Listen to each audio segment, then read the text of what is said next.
Wealth and power shall be yours beyond your wildest dreams, but the spirits demand a price. Every 2 years, you must take a wife, and before the next marriage, she must die by your hand. Her body, untouched by rot, must be preserved in the secret chamber beneath your home. At exactly 6 p.m., you must enter that chamber, kneel before their remains and feed upon their flesh. This ritual will sustain your riches, your dominance, your untouchable status.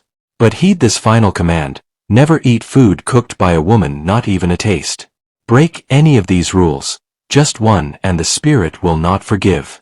The consequences will be severe. They will strip you bare, and what they left behind won't be human. The town of Ojodu was home to sprawling estates, luxury cars and grand mansions, but none more terrifying magnificent than the estate of Desmond Kalu, a man of immense wealth and mysterious charm. Desmond was the kind of man whose name carried weight, and whose presence sent shivers through both admiration and fear. Inside the mansion, opulence reigned, yet no one dared to go near one particular wing of the house, the north wing. It was locked with 5 different keys and guarded by a security system that never blinked. The wing contained a room, the room of flesh. Desmond had been married 5 times, each wife more beautiful than the others, each wedding more extravagant, and each one ended in mystery. People whispered in secrets, but none dared say it loud that Desmond's wives never seemed to live long, but he was too powerful, too connected, too untouchable. Within the secret room laid the corpses of his former wives, preserved, mutilated, and wrapped like sacred offerings. Every evening at exactly 6 p.m., Desmond would enter the room, lock the door behind him, kneel before a black stone altar, carve with symbols from an age long forgotten, and eat from the flesh of the women he once loved. It was a price of his wealth, a ritual given to him by the Order of the Crimson Moon, a cult older than the National itself.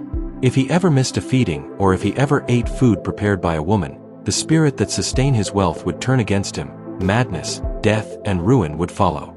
Then came Elizabeth. She was a jewel, young, graceful, with eyes like warm honey and a voice that melted even the coldest stone.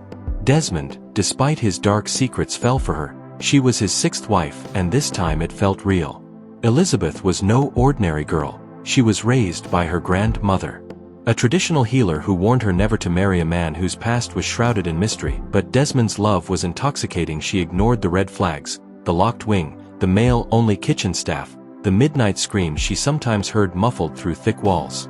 And yet she couldn't ignore one thing: he never not once tasted her cooking. At first, she thought it was preference, but when she brought it up, he quickly waved her off, changing the subject. Sometimes growing cold and distant.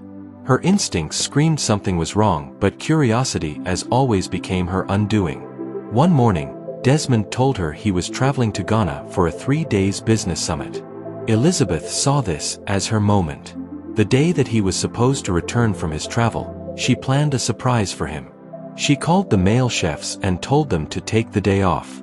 They hesitated, their faces pale, their eyes pleading, but she reminded them, "I am the madam of this house, and you will obey me."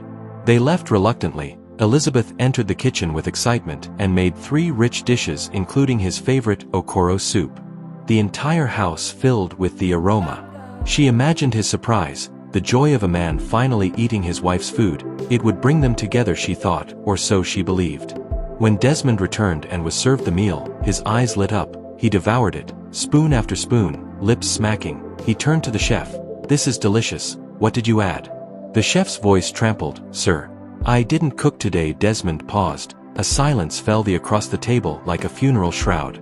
Suddenly, he turned his head to Elizabeth, who stood by the side, beaming proudly. "I did," she said with a smile. Surprise. That was the moment the mark shattered. Desmond sprang to his feet, eyes bloodshot, lips trembling. "What have you done?" "I warned you. I specifically told you never to cook for me." Elizabeth staggered back. "But it's food," she said. "I wanted to make you happy." Desmond stormed out, ran into his car, and sped off into the night. The walls of the house seemed to groan as he left. He went straight to the shrine of the Crimson Moon, hidden deep in the forest of Ojodu. The high priest Master Marzi sat waiting with a candle flame burning upside down. "You broke the seal," Master Marzi said before Desmond could speak.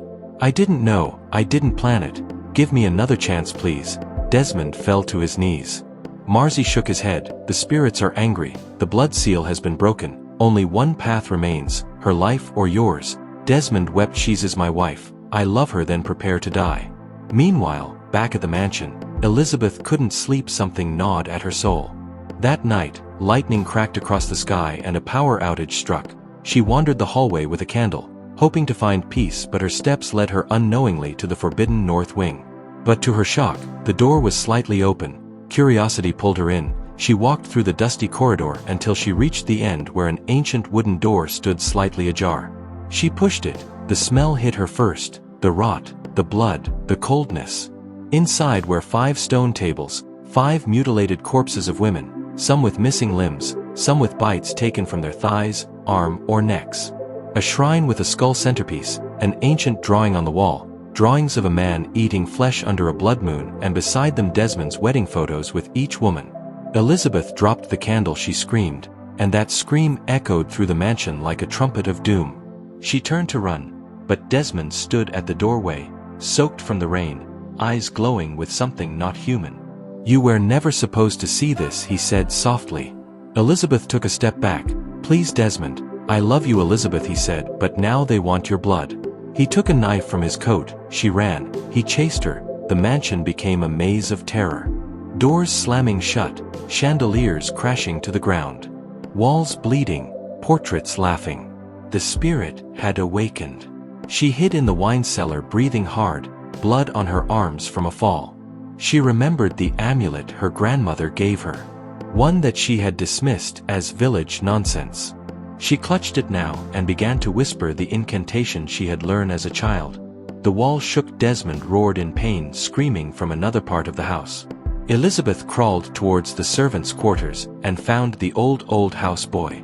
He was shivering in fear. "I know a way out," he whispered, "but we must leave before midnight or the house won't let us go."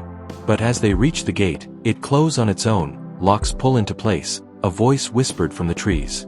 "The ritual has been broken. The bride must die." Elizabeth's heart was thunder in her chest. The gate slammed shut with a force that shook the earth beneath her. The trees swayed without wind and shadows moved like gleaming things, crawling along the mansion's walls. Obinna clutched his hand tightly, whispering prayers in Igbo. His eyes wide with fear. From behind them, a blood-curdling shriek echoed through the courtyard. Elizabeth turned sharply. Desmond was standing near the fountain, but he didn't look human anymore. His once handsome face pale with veins black and pulsing. His eyes glowed red and blood trickled from his mouth.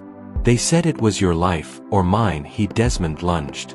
Elizabeth and Obinna ducked into the servants' tunnel, an old forgotten path beneath the mansion that once led to the river at the back of the property. It was dark, narrow and damp, but they had no choice as they fled. The walls of the tunnel began to breathe. Literally, the bricks expanded and contracted like lungs, oozing thick black slime. Whispers filled the air. Elizabeth couldn't understand the words, but her spirit felt their threat. They ran. Suddenly, a sharp pain shot through Obinna's leg. He screamed and collapsed. Barb vines had wrapped around his ankle from the walls, dragging him back. "Elizabeth, go," he said. "Don't look back." He pushed her. The vines pulled him into the wall. The last thing Elizabeth saw was his terrified eyes vanishing into darkness. She reached the end of the tunnel, burst out into the riverbank. But the water had turned black, thick like oil, burbling with faces screaming beneath the surface. She turned to go back, but standing at the entrance of the tunnel was Desmond, dragging something behind him. Her eyes widened. It was Obinna's body. "I didn't want this," he said, dropping the body with a thud, "but the gods don't accept weakness." "Then stop this," she said. "We can find a way out. We can break the curse together," she pleaded, but Desmond shook his head. "There is no together. You have seen what I am, what I have done. You enter the room, you cook the food. Now you must be sacrificed to feed the altar, or I die, and if I die, this entire town burns." Suddenly, Elizabeth noticed something in his hand, her grandmother's amulets. It had fallen when she fled earlier. He smiled cruelly. "You thought this would save you. Do you even know what it really is?" He held it up, and the amulet burst into flames. "No!" she screamed, but the fire from the amulet didn't just burn, it exploded in golden light, knocking Desmond backward into the river. He screamed, tore through the night, as the cursed waters swallowed him.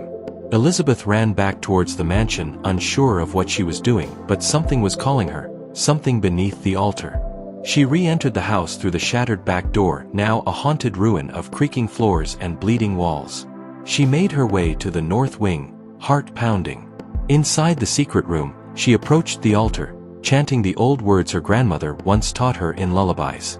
She didn't know what she was saying, but her soul remembered. The black stone of the altar cracked. Suddenly, the bodies of the 5 wives opened their eyes. Elizabeth stumbled back in horror.